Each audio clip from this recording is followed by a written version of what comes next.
Back when I was about 14 years old, I was just getting into the world of guitar playing, and I really wanted to emulate a Nirvana song I had heard at the time. And I couldn't figure out how they went from the clean tone to the, what I didn't even have the verbiage for, the distorted tone. And it was my father who actually told me, well, no, they make pedals to change the clean sound into that big buzzsaw sound, is how he described it. Now, he was thinking of like a fuzz pedal.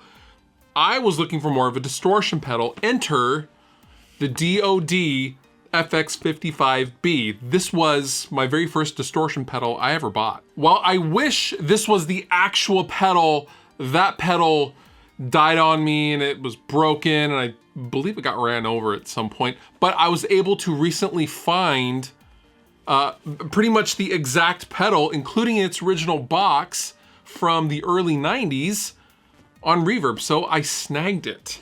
And this is exactly like the pedal that I had. This even has the battery cover, which before the next revision of these pedals, they completely came off. And more often than not, they were totally lost. And you used to see tape just covering the battery compartment, and I hated that. So I love the fact that I was able to find a pedal with the original battery cover. Now, the Supra Distortion from DOD was kind of an entry-level distortion pedal at the time. This pedal first came out in 1986 and was originally called the Supra Distortion, but after, being threatened with lawsuits from DiMarzio, who have a trademark on the term Supra Distortion, the name was changed in late 1986 to Supra Distortion, and it remained unchanged throughout its entire run. This current version, the FX55B, which I have right here, is the second of, I believe, 4, or at least several different revisions. There's a C, I'm not sure if there's a D, but I have seen some FX55Cs that were of the hinge type and like the Mark II grunge pedal that I showed you guys in another video. This is from approximately the early 90s, judging by the style of foot switch and the DOD logo. This is exactly what I ordered off of Musician's Friend for what, if I remember correctly, was right around 50 bucks. And the reason why everyone first got these is because the Boss stuff that everyone always wanted was like, $75, $80 in the mid 90s. So this was a huge bargain, and you can get clean and distorted tones, and it sounded okay from what I remember. But then again, I was using this into a 1970s Dean Markley Spectra combo amp, which was an atrocious sounding amp. And if I can ever find one, I will buy it, but I don't have one with me. So we're gonna see how this sounds, and we're gonna take a trip down memory lane. All right, so I am using my Paul Reed Smith Custom 22 into the DOD Supra Distortion into my 1985 Marshall JCM 800. Here is my clean tone.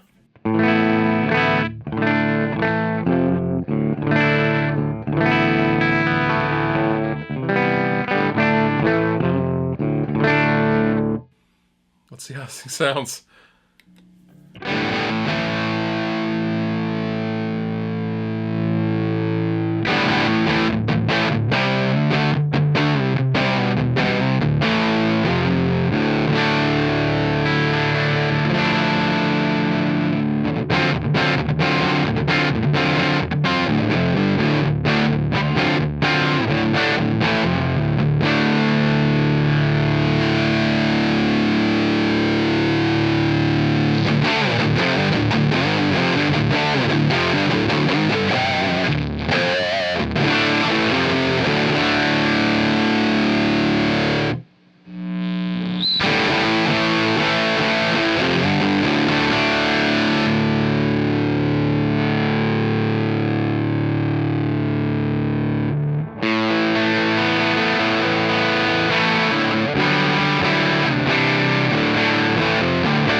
Now, I will also point out that this JCM 800, being an original 1980s model, does not have an effects loop, so I cannot see how this sounds into the effects return and using it as a preamp.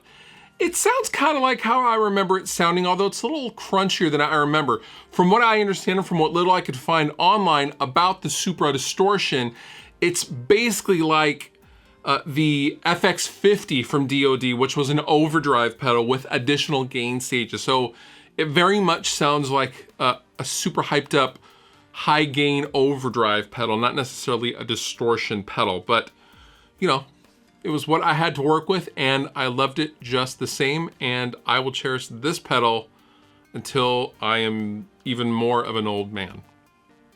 All the Pokemon links down below in the description. You have been wonderful. I have been Fluff. Thank you so much for watching, and I will see you next time.